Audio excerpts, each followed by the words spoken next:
Hello everyone, welcome to today's webinar. My name is McKay Allen. I'm the Inbound Marketing Manager at Log My Calls, and we're really glad you're here with us today. And we're really grateful that Jim Mueller, the President of the Great Online, has agreed to join us as well. We want to jump right into the information that Jim's prepared, which is very good.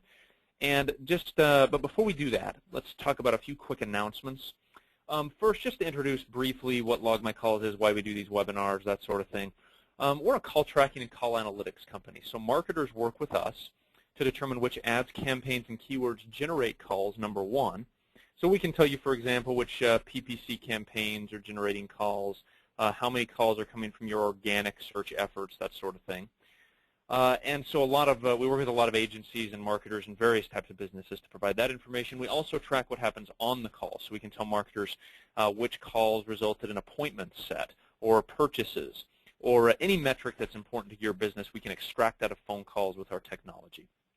So why do we do these webinars? Well, our audience is marketers, and so we thought what better way to provide useful content to our audience than to partner with marketing experts and put together really good webinars. So you can see on your screen right now is our webinar library. logmycalls.com/webinar will get you there. And then you can see the webinars we have upcoming. You see today's with Jim. We have one tomorrow with Deborah Ellis, who's the founder of Wilson & Ellis Consulting. She's a direct marketing expert.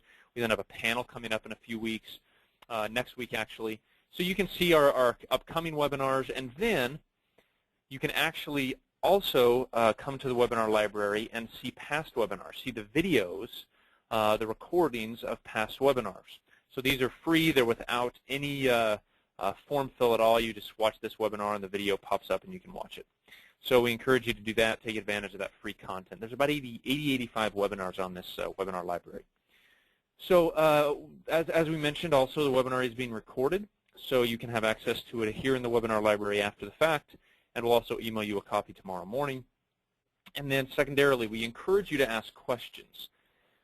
Please ask questions throughout the presentation. I'll read those questions to Jim at the conclusion. Just type them into the little question bar on your screen there, and those questions will be routed through me to Jim so he can answer your questions. So with that, I do want to introduce Jim Mueller. He is an internet marketing expert. He's the founder and president of The Great Online. They're an agency based in Denver. And he's been in the online marketing space for a very long time. He knows what he's doing. The thing that I found interesting in talking to Jim just a moment ago about The Great Online is it's really a great story. Started as a small agency working with small companies. Now they work with a lot of name brands that you and I would recognize from around the world, multi-billion-dollar companies, not necessarily just in the Denver area. And so that's a testament to how well he does his job and how much expertise they have. So with that, Jim, thank you so much for joining us today. We appreciate your time, and I'm going to give you control of the screen now, sir.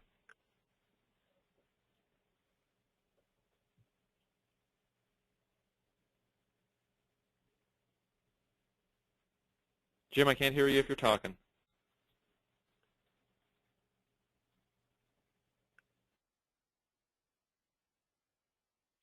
Hey, McKay. Thank you for the introduction. I appreciate it. I want to thank everybody for your taking time out of your busy schedule. Today we'll jump right into some good material. My hopes is that you come away with a couple of good nuggets. I'm going to jump real quick to my contact screen. If you have any questions, you feel free to reach out to me. Like McKay said, the presentation will be on their website. You can also contact me at this information here on the slide. Just take a couple seconds to let you jot that down, and we'd be more than happy to give you some one-on-one consultation or answer a quick question, give you a tip. No problem with that. Okay. I'll put that up at the end as well. Let's jump right in. I'm going to go till about 20 till, quarter till, leave 15 or so minutes for questions. So McKay showed you how to explain to you how to submit your questions, and we'll try to get to as many of those as we can. So what we're going to talk about today is increasing sales with your existing visitors. I think a lot of the industry spends a lot of time telling you how you can get new visitors, which is very important. But what about that low-hanging fruit? The people that are already coming to your site but may not be taking any action.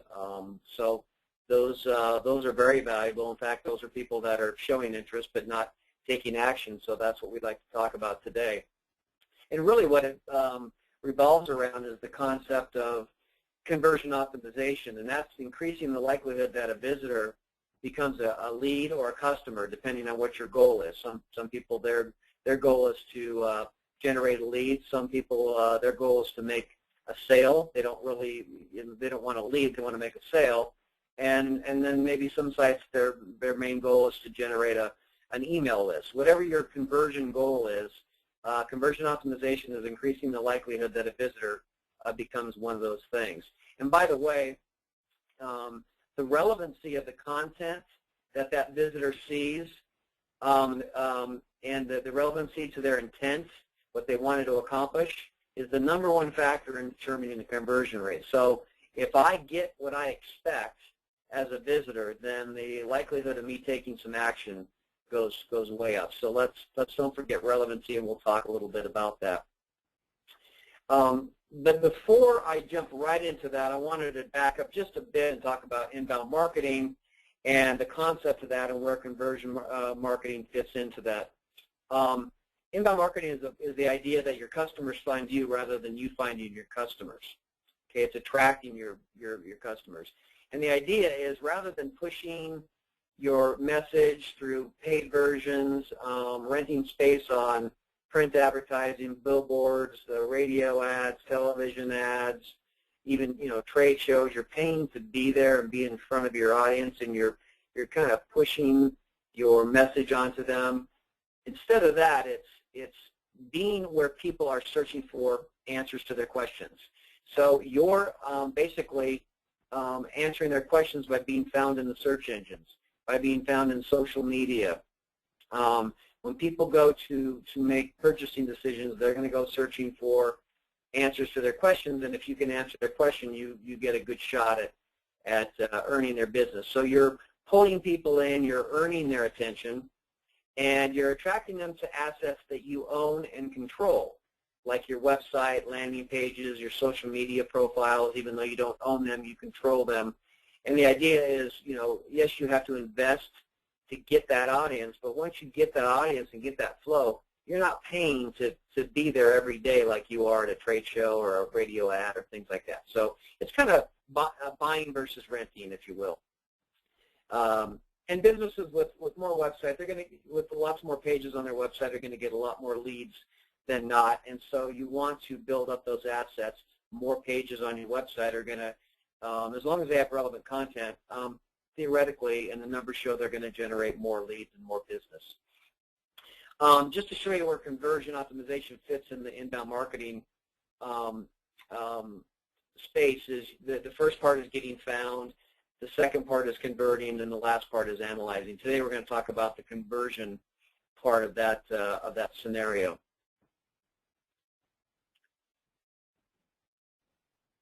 So I mentioned low-hanging fruit. Let me give you an example of what that looks like. If you have 4,000 visitors that come to your site every month, and let's say you want to double the amount of leads. So if your conversion rate is 2%, you're generating 80 leads a month, and you want to double the number of leads, your production, you can either go out and work very, very hard to find another 4,000 visitors every month and convert them at 2%, and you're going to get your 160 leads. Or you can increase your conversion rate from 2% to 4% with the same people coming to your site every month, the same 4,000 people, and you'll double your leads. So that's the kind of scenario that we wanted to focus on today. Yes, it's important to bring new visitors to the site. What you really want to be doing is both, bringing new visitors and converting them highly. And today we're going to talk about that conversion part of it. There's multiple paths for people to find your website. I think a lot of people focus on the home page, spend more time on the home page. But really, there's a lot of paths to your website. There's the home page, of course. There's landing pages. There's email. If you have an email list and you're emailing people, they'll click on a link from an email and come into your website. The inner pages, of course, your blog. Really, any page on your website can be a path And as these pages get indexed into Google, the search engines, and even passed around on social media, they can get ranked in and of themselves. It's not just the home page. You know, your products page could get ranked all by itself. A blog article, we see this a lot. A blog article can get ranked in and of it, you know, all by itself in Google. And if somebody finds that blog article while searching in Google and they click on it, they're going to enter your site through the blog, not through your home page. So the point is, it's really critical to have a call to action, a CTA, and we'll talk about that in a second. It's really critical to have a call to action on every page, not just the home page, because somebody may never even see your home page. They may find a blog article, come to your site, straight to the blog article, read the blog article, and then leave. So you want to have calls to action on your blog, on your inner pages, basically on every page on your website. So what is a CTA? It's a call to action, just like I said. And it's really something that's asking the visitor to take action. So it could be a banner, it could be a button, some sort of graphic, or even text. It could be plain text. And that element will prompt the user to click on it and to continue down the path that you want them to take. And of course, that's going to be different for different people. We're going to look at some CTAs, examples of CTAs later on in the presentation. But again, like I said, calls to action should be used in every one of your marketing tactics. Online, offline, you need to ask people to do something. Sometimes just simply asking them, click here to receive your free trial. I mean, things like that. You ask them, you're more likely to get them to take action. These calls to action, you don't want to hide them below the fold, as we say. It's an old newspaper term. When you used to see the newspaper and the newspaper stand on the streets, you know, it would be folded in half so you could only see the top half. So below the fold really didn't get that much attention, right? You always see those headlines. Well, a left side below the fold means if you have to scroll down, then that's considered below the fold. And of course, anything above having to scroll down is going to get the most attention. And in some cases, the stuff below the fold never gets seen by a particular individual. So if you have something important to say, get it up higher and don't have it below the fold. Here's an example of our banners that show up, you know, very close to the top. And that's an example of getting it above the fold. You want them to stand out, of course. So it's really about creating contrast. And sometimes less is more, and trying to ask people to do too many things. The home page is tough because we want to put everything on our home page. You know, we as a marketing company, we do SEO, web design, social media, content marketing. You know, and naturally that's going to be on the home page. But we try to point out maybe one thing. When with a banner, you can get 4 different slides going back and forth. But even though we do all those things, and if you click on our services button, you'd see those services. We're trying to focus on one thing: download this white paper and get your business on Facebook. Then you can, then you can ask them to do, multiple things later. But having those calls to action stand out is going to be important. And again, creating contrast, it may be a color, it may be a different shape. Okay, something that grabs our attention. You've heard the stats over and over. You have a couple of seconds to grab their attention before they hit the back button. By the way, the most used button on a browser is the back button. So you have a couple seconds to grab their attention, and even beyond that, you don't have forever. So you have to have something else that takes them down another step. But we all have attention deficit. And so we want to grab the attention with our calls to action. Offer up stuff people want. So when you're thinking about what that offer is, and we keep saying you need to come up with a compelling offer, in that call to action, there has to be something they want. So really think about if I was visiting the site, would I stop and fill out a form or pick up the phone or take time out of my schedule to get what that person's offering. Free consultation, has been used a lot, and I think it's far less effective than it used to be. So really sit down with your staff and think about, what do people want? What do we have that's valuable that we can offer? And it's something that you don't want to give away. Maybe you can give away a piece of it. Maybe you can give away it's software, give away a trial version, or a version that doesn't have all the bells and whistles. There's features that you can give away, and then if they want the other features, they have to upgrade. Frequently asked questions, how-to books, e-books, videos, certain high valuable content on your blog, maybe things like that. Maybe you're giving away some free content, and there's some content that has more value that you can kind of hold behind the gated form there that they have to fill out their information to get that thing. But just featuring new offers, but take time to make sure, do people really want this stuff? Make sure, I know this is a lot of work too, and this isn't something that happens overnight. It's an iterative process, something you're going to work on, week to week, month to month, year to year. But one way to kind of be efficient is find out what pages are being visited the most on your website through your analytics, and you can find that out through Google Analytics. And by the way, if you don't have Google Analytics on your website, you really should. It's free. 90% of the sites in the world have Google Analytics on it. There are other analytics programs, but Google's free, and it's kind of the standard. But nonetheless, there's many ways to find out what pages are the most visited. And those are the ones where you pay the most attention to the calls to action. And if you're going to be doing some testing, which we'll talk about here, if you're going to be doing some testing, of course, you'd probably want to do the testing on those highly visited pages. One thing you want to do is reduce friction. So when we go to a website, again, we're busy. You only have a few seconds to get our attention, and then you have a little bit more time and a little bit more time. But if you give us too much friction, if there's too much to think about, if there's too much to fill out, then you're going to lose us.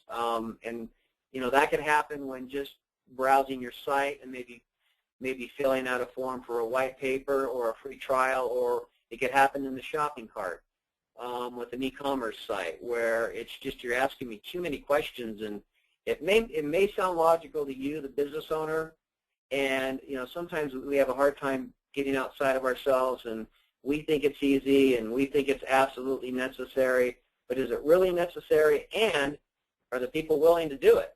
Is what you're asking worth losing a few people who just aren't going to stick around to do it? An example are lead capture forms. So here's an example of a form that's rather long. You're asking for the first name, the last name, their address, city, state, email, versus, get your free copy now. Really, all I need is the name, email, and phone. If you're trying to generate a lead for a salesperson, depending on what you sell, do you really need their address? Think about it.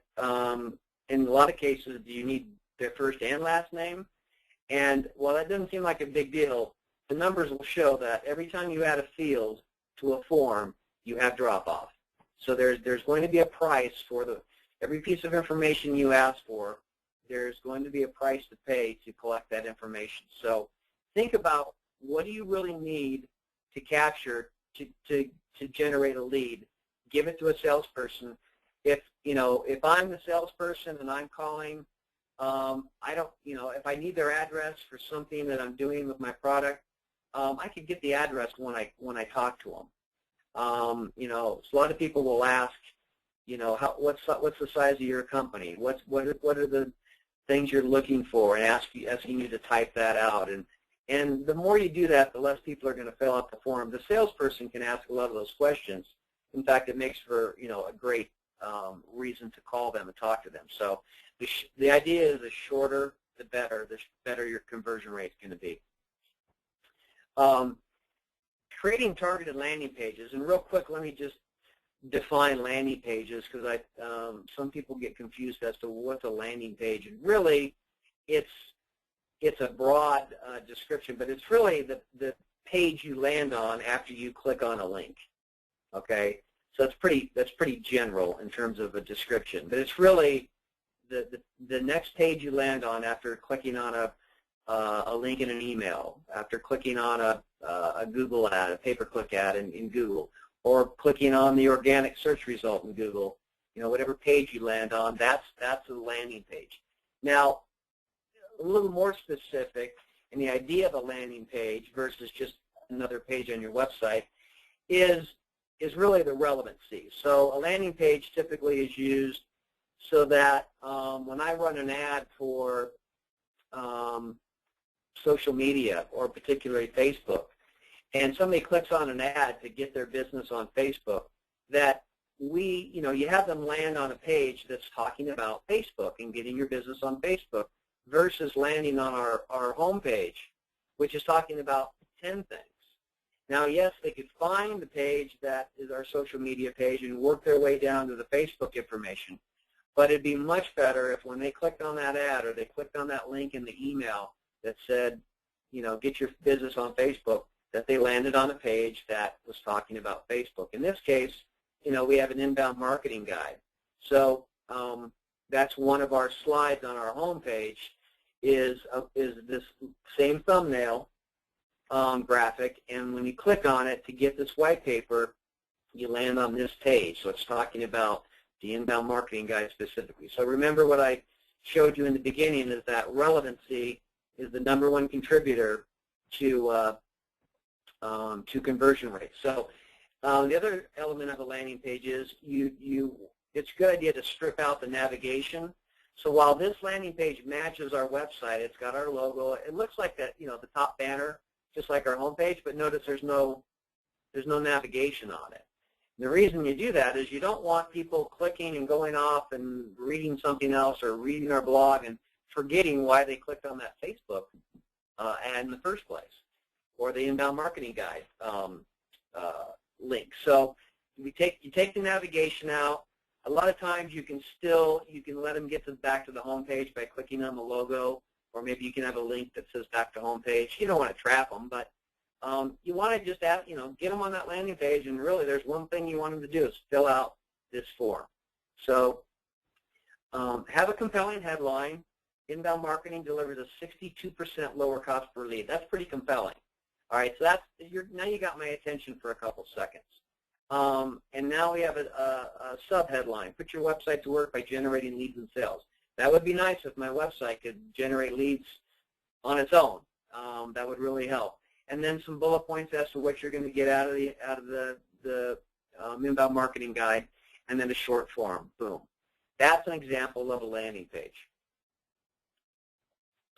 The idea is make it easy. Minimize the navigation. Get rid of the less important calls to action.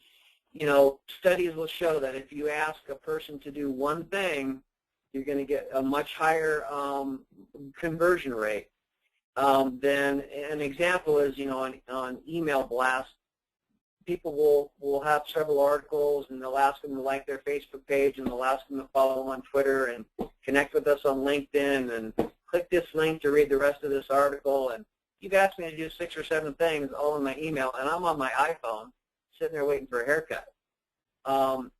So, it's not always possible, but if you can, just add, if you want to get likes on your Facebook page and do a like campaign, then just send an email out that just says, like us on Facebook. That's it, one thing.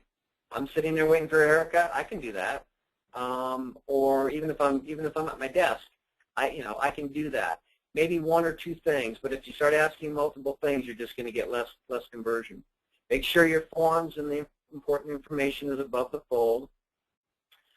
Use actionable language. I do have some pieces on marketing psychology towards the end here. I don't know if we have time to get into that. It is a deeper subject, but using actionable language and compelling headlines, emotional-based headlines rather than feature-based headlines. Connect with us. We buy on emotion and we justify on features. So we buy things based on emotion, based on deep psychology reasons, and then we'll go and justify them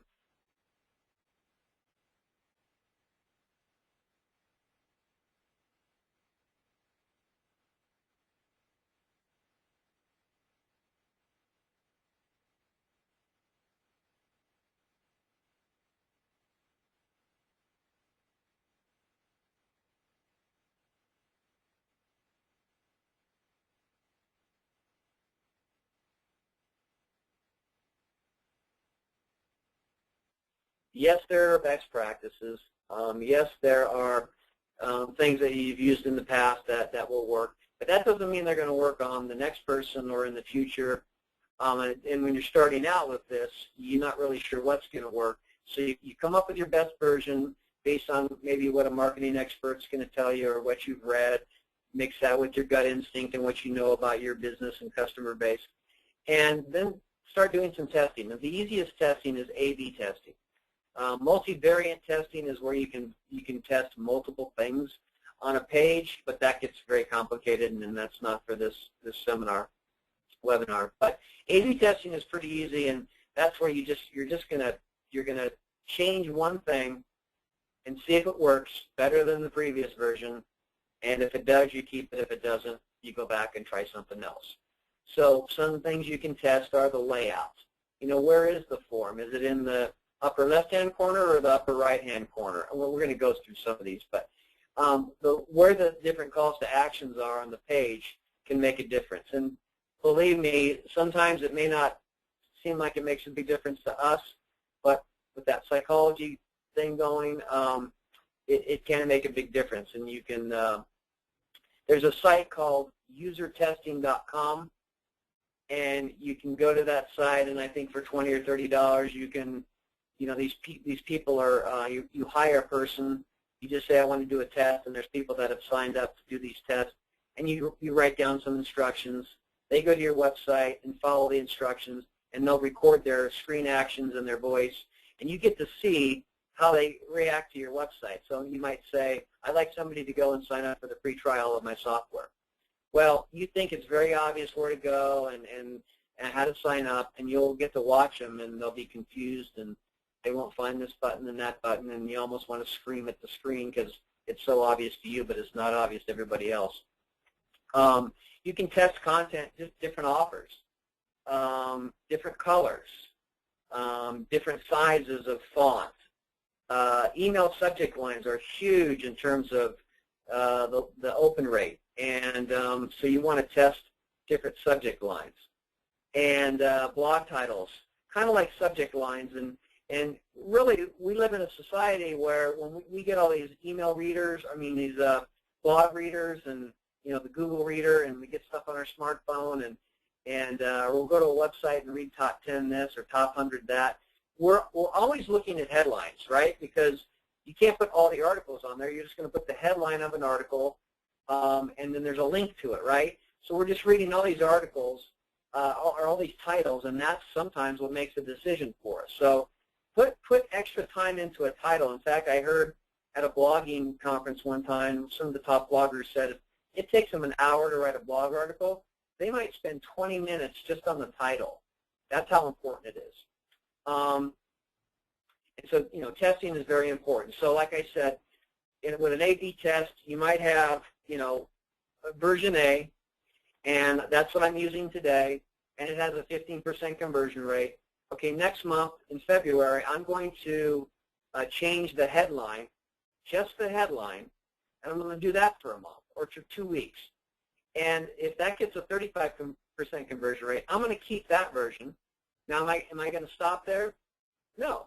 You should, in March, you should try a different headline, and so you can also have software where you can send people to different versions, at different times, and that gets a little more complicated. But that's the idea. If you can improve on the version and improve your conversion rate, then you stick with that version, and then later on try another version and see if you can beat that. And it's just an iterative process. You just iteration after iteration after iteration, and you start chipping away at the conversion rate. Now that's a big jump there. Even if you got a few percent out of it, it might be worth it depending on what you're selling. More examples. This is kind of a similar example to the form we showed you earlier. Before and after. This form is, first of all, it's asking what's your real age. And this form is, free test. This form here, the one that jumps out, is that this button says continue, and this button says submit. So what that tells me is this form has more pages. I don't know if it's 2 or 3 or 4. This one is email, and I'm done. I get a free test. So sometimes, again, shorter is better. Sometimes the verbiage, the headline makes a difference. In this one here, keeping tabs on your diabetes just got a lot easier versus maintain your optimal health by keeping tabs on your diabetes. You know, this second version really is focusing on something that's more positive. I want optimal health. You know, yes, I want to keep tabs on my diabetes, but whenever I read that word, I feel bad, and maybe I don't even know maybe it's subconscious. But this one, you know, the optimal health is a nice green highlight, and this version beat out that version. This I find interesting, asking people to follow you on Twitter. You know, I'm on Twitter, and Twitter's the link here, the word. If you just said follow me on Twitter, that one seems a little obvious. So, you know, instead of I'm on Twitter, okay, but follow me on Twitter. Oh, okay, so you're asking me to do something, right? Well, then that improved quite a bit. And then you should follow me on Twitter. Wow, why should I follow? Maybe there's something I'm missing out. You know, for whatever reason, that shows a little more compelling reason to follow. And then you should follow me on Twitter here. Maybe people don't know that that Twitter word is the link. And follow me on Twitter here, maybe that denotes more of a link. Whatever it is, it increases the conversion rate tremendously. Submit now versus click here to download your free white paper. You know, very different message. Using, you know, graphics instead of text. Depending, you know, as long as you use it sparingly, it's going to jump off the page a lot more than just text. We see text all day long, and anytime you can have a graphic, again, it's creating contrast, or it's jumping out off the page and getting our attention. Using before and after pictures. You know, pictures worth 1,000 words. This is huge. You could write 3-4 pages of text about how great the teeth would look versus before, but that picture is all you need. Social proof. Social proof is really showing people that other people have bought this, used this, like you. You know, you've heard of the herd mentality, and you know, we want to know that other people have done it, so we feel more comfortable in our decisions. You know, that this is the classic nightclub that makes people stand outside in line when they could be standing inside.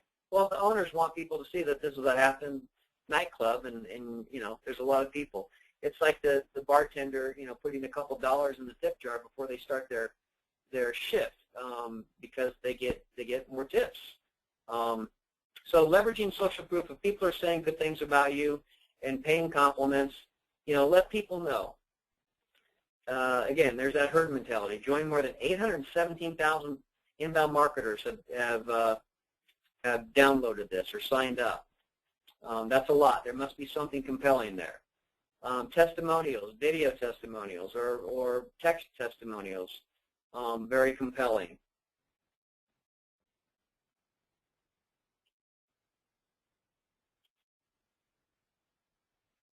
Here's an example.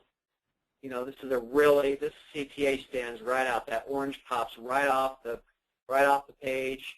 By the way, there's different phrases that get different levels of conversions. The word download, and combined with download now is one of the strongest ones. I think it plays to our instant gratification. We know we're going to get it right now. Definitely worth trying out. Lead nurturing. So the concept of lead nurturing, because we all know not everybody's ready to make a decision at the same time, whether it's, you know, giving you my personal information or actually making a purchase. I may be at different stages of my decision-making process than the next person. You may have some people that come that are hot and heavy, and you get your phone number on there. They want to get to your website, pick up the phone, call you right away. Great. Not everybody's at that stage. So it really pays off to nurture the people that have come to your site and showed some interest. And so lead nurturing really is communicating consistently and meaningful touches with those prospects, regardless of their timing to buy. Some fast facts, you know, nurtured leads have a 23% shorter deal time. Companies that do lead nurturing have 300% higher close rates When think about it. When you're nurturing, you're actually kind of selling to somebody that's already showed interest. So of course your conversion rate and your sell rate is going to be higher. But most sales people, and we all work the hot leads, and we'll work them for a little while. But if they get cold, we're off to the next hot lead, and we let that person go. And they're going to go at some point. A percentage of them will buy from somebody. And if we let them go, they're not going to buy from us. Only 23% of your visitors will buy within 6 months of inquiring about your product or service. So there's still a lot of people that are going to buy. They're just not ready yet. So lead nurturing, you want to inform people, educate people, involve them. You want to validate your business and what your product is, and then you want to try to convert them and keep them alive. So you're giving them something of value, okay, and then slowly trying to convert. We always say, in your social media, your communication, your marketing, 80% informational, 20% promotional, maybe even 90-10 in terms of that. An email autoresponder is a great lead nurturer. So you can have a series of emails that go out. It's like having a virtual salesperson. It's automatic. It's based on, timing is everything. It touches different parts of the funnel. It keeps your brand in front of them, top of mind, and it's very affordable. Here's an example of an email sequence. Day one, if they signed up for something or gave you their email, you send them an introductory email thanking them for subscribing and reminding them about the opt-in offer that they just did. Then day 5, offer some new content related to a special offer or something that they're interested in. It could be a link to a video or a blog post on your site. By the way, that's very good to go from your email and get them to go to your website. Offer them some tips, some free information, make it valuable. Day 10, then offer them maybe some long-form content like a white paper or a report of some sort. Day 15, introduce another special offer or another timely offer. And this way you're staying in front of them through day 15. Now this could be strung out to day 30 and day 60. It could be just one a month. It could be once every 2 weeks. There's no exact sequence. Think about the sales cycle of your product. If it's something that they're going to make a decision probably in the next few weeks, then you want to do something like this. Day 1, 3, 5, 7, 10.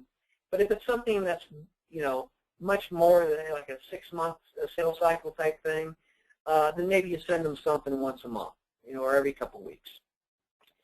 Here's an example of one of those emails. This is tip number 2. We were giving 10 tips to improve your online visibility. And here's tip number 2. Okay, and then at the end we have 2 calls to action. All right, but we're giving them some information, and we're going to get in front of them 10 times. Make sure you have calls to action on your emails, on your lead nurturing. Anything you're doing, you want to have your calls to action, links back to your website, phone numbers, what's in it for them, things like that. White papers are a good conversion tool. They don't have to be that long. They can be 2 or 3 pages, probably 3 pages, but 4 to 8 is an average. But it's an authoritative report or guide that helps readers make a decision, solve a problem, make a decision. Make sure you have a nice graphic done, like this little thumbnail that we've seen a few times. That you can take this thumbnail and put it on your homepage, put it in your email. It's your advertising for the white paper. So, but make sure you have a compelling headline. Top 10 things. 5 mistakes people make when traveling abroad. Sometimes playing on that scare tactic or negative. 5 biggest mistakes people make when traveling to Costa Rica. Wow, I'm thinking about going to Costa Rica. I better read that, that white paper. I'll download that. Have a compelling headline, 4 to 8 pages. We do a lot of 3-page white papers. They're not very expensive, and they're short and easy for people to digest, and they generate leads. Don't give away too much information. You want to give away something that's valuable, and that they don't necessarily need something else to get value out of what you give. You don't want to bait and switch.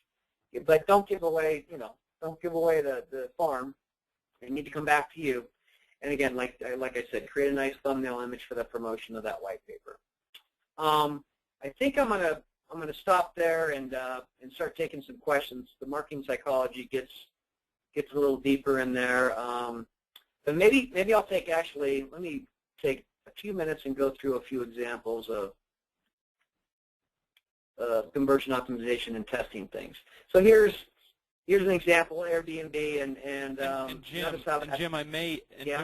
we've got a few questions coming in, so I may interrupt you here as people, because okay. people are asking questions about a lot of these experiments. So keep going, and then I may just interrupt you periodically. So yeah, just keep on going. Okay. Yeah, feel free to just jump in with the questions. Again, on this call to action, that pink is offering contrast and jumps off the page, and is very compelling in terms of where my eyes go to on that call to action. The phone number, a lot of times we find people will put their phone numbers, they're buried at the bottom of the page in really small font, and you're really making people to work to find you and call you. Put your phone number in the upper right-hand corner in big font. Tell them to call you today. It doesn't have to be a quote. It could be something else. But get it up there in the upper right-hand corner, make it very visible. This page did not have this, actually it did have this View Today's special offer, but it was in gray, and it just didn't pop. You just didn't notice it. Our eyes start from the top left of the page, and it works down to the right and down like this. So by the time we get over here to the right, and of course we read left to right, this upper right-hand corner, unless it has something big and a different color, it's going to be hard to see. And again, I know it sounds odd, like of course you're going to see it. People, they don't see things you think they're going to see. This blue really pops out. Get your free trial. Another interesting tip is tell them how long it's going to take. Is it going to take like 5 minutes to fill out? This is security software. Do I have to fill out a bunch of stuff? Oh, it only takes 30 seconds. Great. Oh, and I don't need my credit card. You're not going to ask me for my credit card, and then I got to remember to call you to cancel it. Again, I love blue on the white. It pops nice, and it's not too obnoxious. Free trial, no credit card required. The orange is good too. Orange and blue, for right now, those are some good colors. That probably will change, but those are good colors to test. Creating some authority. If you have something that makes you an authority in a particular industry, or some sort of logo or mark that shows that you've accomplished this, or it's an award, put those up invisible. Those are signs of social proof, and also shows you as an authority. If you've got a product and it's intangible like software, you maybe show pictures of the software working. That makes it a little more tangible, rather than just words about the software. And if it's a mobile app, show some screens, show what the app looks like. You have something visual to show people rather than just talking about words. So, okay, McKay, I'm good. We can fire up with some questions. Awesome. That was fantastic stuff. Very thorough. So we've got a few questions about content specifically. You mentioned having calls to action associated with your blog content and your other content. That seems to be, based on what you were saying, is that pretty uncommon for people to have calls to action there? Do a lot of people make that mistake? Yeah. People, I think it's pretty rare that they have calls to action on every blog article. So there's two places to put it. There's one place is to put it in the template of the website. So really, if you have a call to action along the right side of your website, you could have that literally on every page of the website. Just make it part of the content. Like if you're selling software and that's your main thing, then maybe you have a free trial call to action on every page on the right-hand side of the website. It's just part of the template. Right.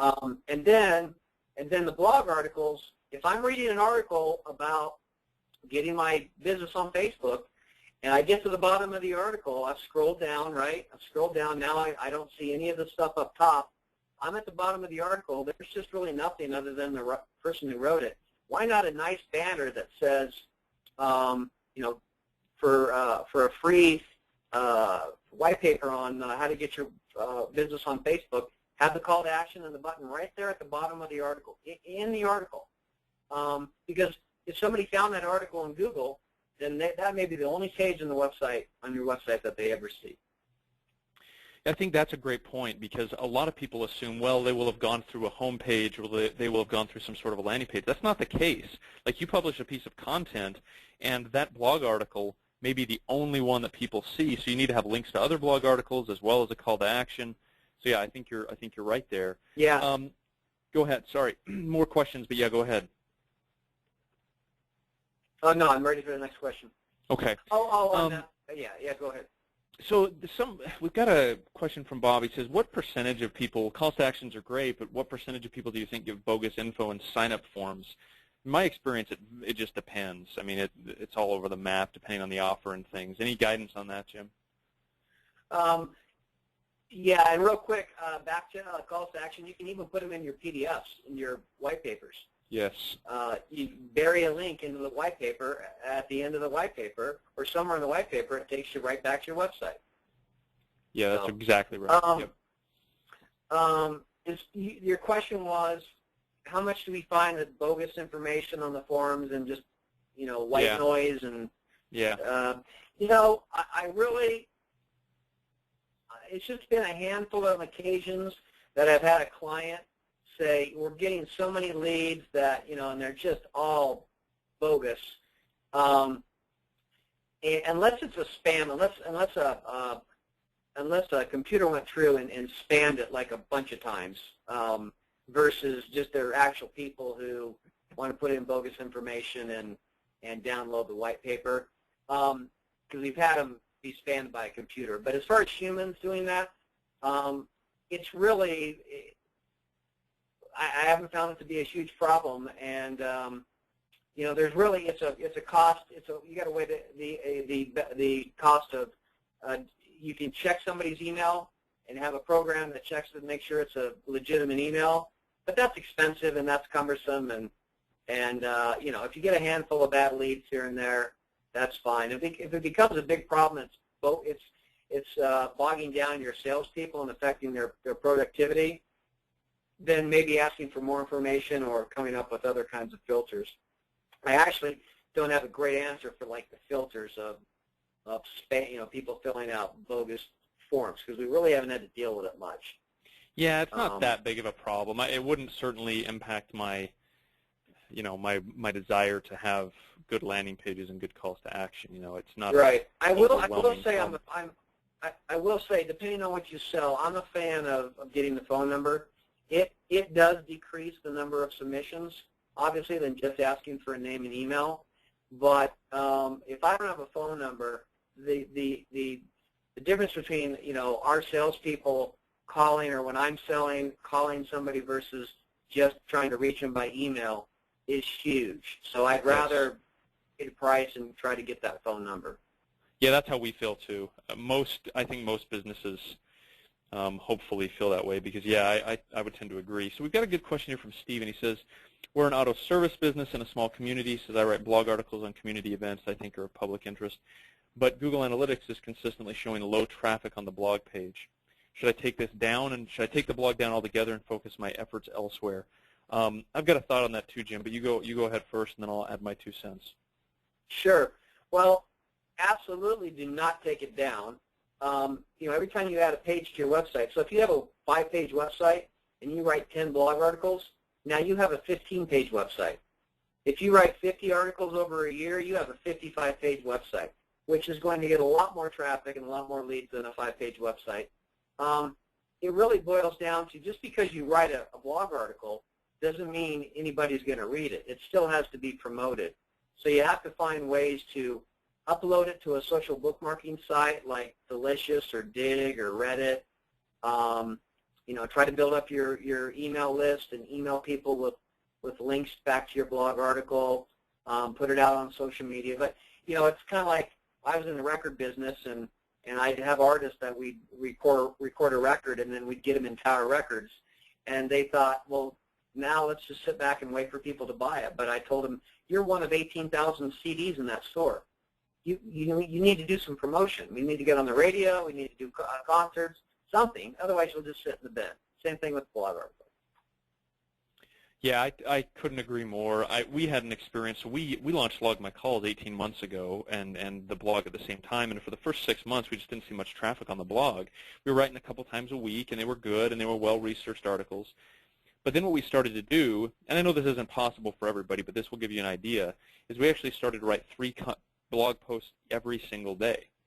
And over the next 6 months, doing that for 100 days or so, the blog traffic went up 700–800%, and now several hundred people read our blog posts every day. And basically, I mean, there has to be enough content on there to make a dent, and you have to promote it enough, like Jim's saying, to make it dent. And so, you know, producing one here and there and sort of promoting, that's not gonna move. It's not gonna prime the pump and allow Google to take enough notice. So you've got to. Let me add one thing to that. I think that's a great point. You wouldn't think that just doing more of the same thing, if it's not working, is going to start working, but sometimes it does.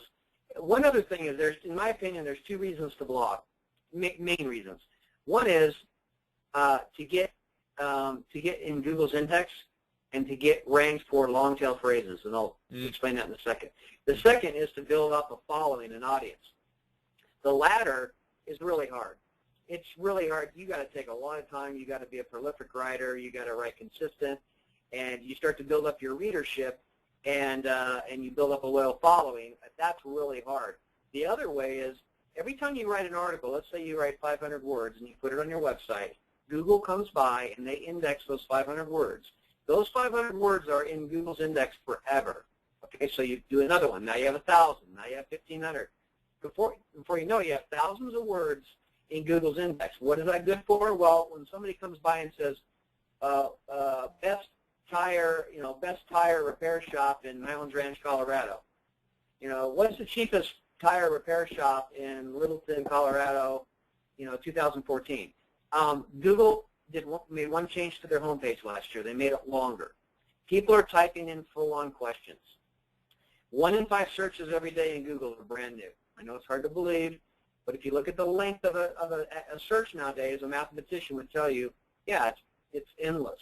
So those are long-tail phrases, anything longer than, say, three words in the phrase. Well, those are the small business's secret weapon. If you can get ranked for hundreds of those phrases, if not thousands, and get a few visits from each one, because they don't generate a lot of visits, right? Tire Store Denver gets all the visits, but it has all the competition. But, cheapest Tire Store Denver 2014 might only have a handful of visits, but it's easier to get ranked for, and you can get ranked for it by writing a blog article. So if you keep doing that over and over, you're going to build up this traffic from these long-tail phrases, and that's a reason to blog in and of itself. Even if you don't have readers coming, you're getting all these words in Google's index, and it's there forever. 3 years from now, 5 years from now. So we call it Google food, where you're writing. It may not be the most compelling. It may not have a lot of stats. It's not going to change anybody's world, but it's good quality writing, but it's Google food, we call it. And you create this big net. And the more words you have on your site, the bigger your net to be found for these questions. Somebody's got to show up number 1 on Google for a question.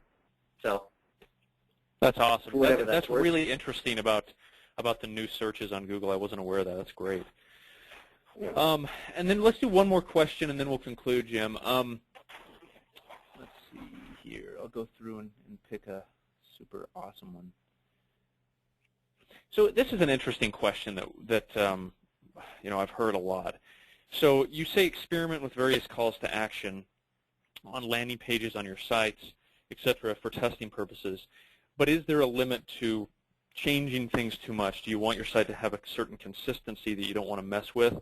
Or is testing always good testing? Because there's tons of sites that will dynamically test content for every single new visitor. So how do you balance the consistency feel versus the need to test? Well, again, you only want to be testing certain things, and just testing one thing at a time, unless you're getting into multivariate testing and you have software that'll help you. But so if I changing my headline is not going to change the look and feel of my brand and my homepage.